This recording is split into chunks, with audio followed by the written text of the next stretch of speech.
Manitusú. Krisztus előtt 2269-től 2255-ig. A harmadik akkád király. Uralkodásra lépés és konszolidáció. Manitusú. Akkádul main is tusú. Jelentése ki van vele. Időszámítás előtt, tehát Krisztus előtt 2269-ben vette át a hatalmat bátyja meggyilkolása után. 15 évig uralkodott. Krisztus előtt 2255-ben bekövetkezett haláláig. Manitusú szerencsésebb helyzetben volt, mint bátyja, mivel a nagy lázadásokat Rimus már leverte, így ő egy konszolidált birodalmat örökölt. Katonai hadjáratok és terjeszkedés. Manitusú szabaddá vált testvére lázadásaitól. Távoli földekre vezethetett hadjáratokat. Perzsa öböli expedíció. 32 király szövetkezett ellene, de Manitusú győzött.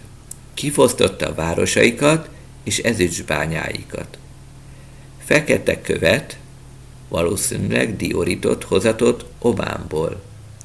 Ezt szobrászkodáshoz használták.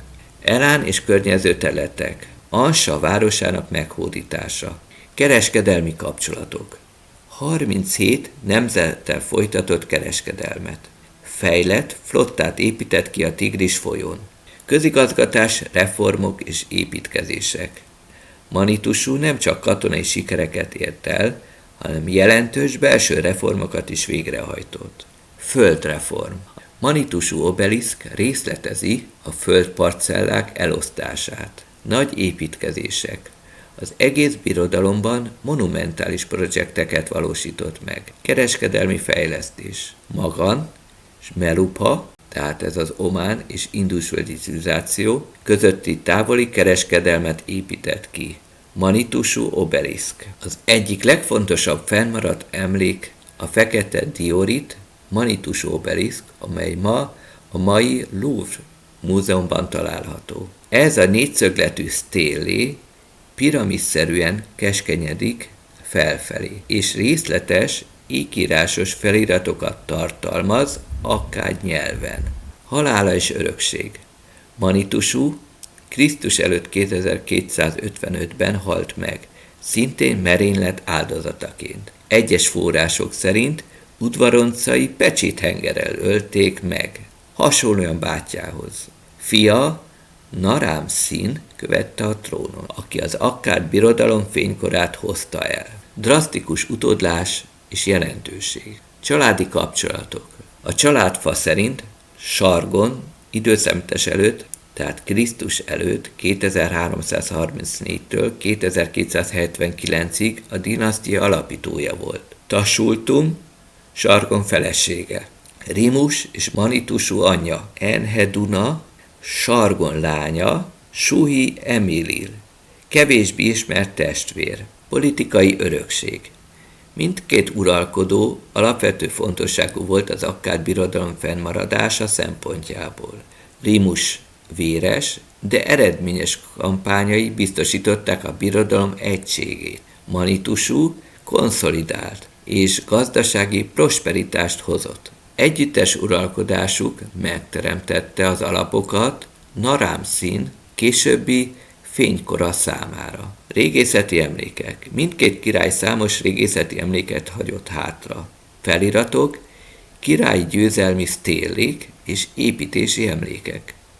Pecséthengerek, adminisztratív és művészeti jelentőségű tárgyak. Következtetés. Rimus és Manitusú uralkodása döntő fontosságú volt az emberiség első birodalmának megőrzésében. Rimus brutális, de hatékony módszerével leverték a lázadásokat, míg Manitusú diplomáciával és kereskedelemmel konszolidálta a hatalmat. Mindketten tragikusan végezték. Saját udvaroncaik áldozataként, de örökségük tovább él, fiaikban, unokáikban, akik az akkád birodalom aranykorát hozták el. Történetük rávilágít az ókor közel-kelet politikai kegyetlenségére, ugyanakkor bemutatja azt a rendkívül szervezési és katonai képességet, amely lehetővé tette az első multietnikus birodalom fenntartását az emberiség történetében. Értelmezés: érdekes, hogy apjuk írnok volt, és a király halálával felemelkedett. Valószínű, megölte.